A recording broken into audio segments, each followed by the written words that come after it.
Bonjour à tous, bienvenue sur ma chaîne. Voilà, aujourd'hui je voulais juste qu'on essaye un petit peu de parler de cette expression tcholololo que nous, Congolais de la République démocratique du Congo, disons lorsque nous cuisons une friture. Donc, selon moi, cette expression vient d'une chanson populaire qui existait. En tout cas, je l'ai connue dans mon enfance. C'était une chanson populaire où il y avait une partie où on parlait de ce fameux tcholololo. Ça, c'est ma première hypothèse. Et je dirais que cette expression a été popularisée par l'humoriste Ansou Zolo, qui, lors d'une émission culinaire sur Internet, a vu le chef qui cuisinait frire quelque chose et il n'y avait pas ce fameux bruit. Il lui a demandé « Ça ne fait pas les tcholololo ?»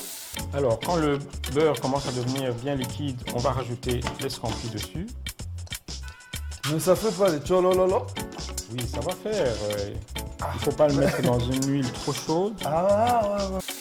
Et à mon avis, ça a été viral parce qu'après on a vu ça sur tous les réseaux sociaux, tcholololo. On a commencé à voir des gens qui ont récupéré donc l'expression. Mais aujourd'hui, je voulais juste vous parler de ce que moi j'ai connu de mon enfance. Voilà. Donc, il y avait une chanson populaire, donc une chanson d'enfant, à mon avis, dans laquelle on entendait cette expression. Il faut savoir que les chansons destinées aux enfants ou même les espèces de chansons qu'on trouvait dans des livres sont parfois ridicules, hein. Comme en France, on a une chanson, serre, ouvre-moi, ou le chasseur me tuera, des trucs ridicules, des lapins qui parlent, des choses comme ça. Eh bien, nous, au Congo, on a la même chose. Et dans cette chanson, donc, on faisait allusion donc, à un petit souriceau qui se dirigeait vers un trou. Et dans la chanson, on disait que si tu attrapes ce souriceau, tu lui enlèves ses poils, tu le fais frire dans l'huile de palme et ça doit faire tcholololo. N'oublie pas de mettre du sel et du piment. Voilà. Et donc la chanson donnait ceci. Hein. Bon, je ne suis pas une grande chanteuse, mais je vais essayer de la rechanter de mémoire. Mwana puku kotele na lidusu. Kotele na lidusu. Soki bokangi ye, ulongola ye bapwale na ye. Ukalinga ye na mafuta mbila, elela chololo. Pili pili na mungwe zangate. La suite, je m'en souviens plus très bien, mais c'était quelque chose comme ça. Si vous aussi vous avez connu ça dans votre enfance, eh bien dites-le en commentaire. Et donc pour moi, c'est ce fameux Elela Chololo.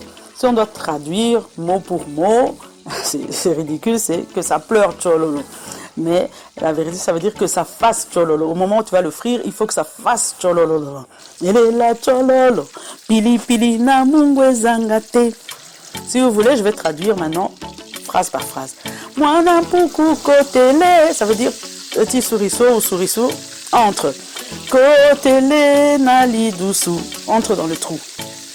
Kotele na lidusu, soki bokangi ye, si vous l'attrapez. Ulongola ye bapwale na ye, vous lui enlevez ses poils. Ukalinga ye na mafuta mbila, vous le faites frire dans l'huile de palme. Elela chololo, que ça fasse tchololo, que le pili pili et le sel ne manquent pas. Voilà, c'était pour aujourd'hui donc cette expression tcholololololo qu'on voit partout dans les réseaux sociaux.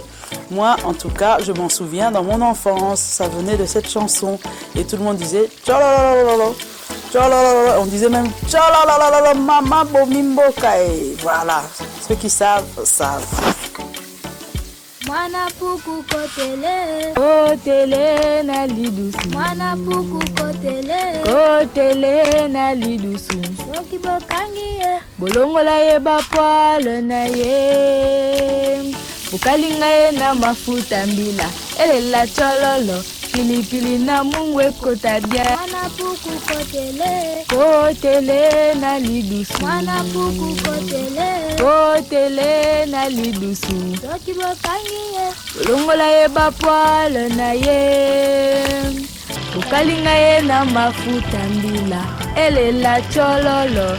Pili pili na mungwe kota bien.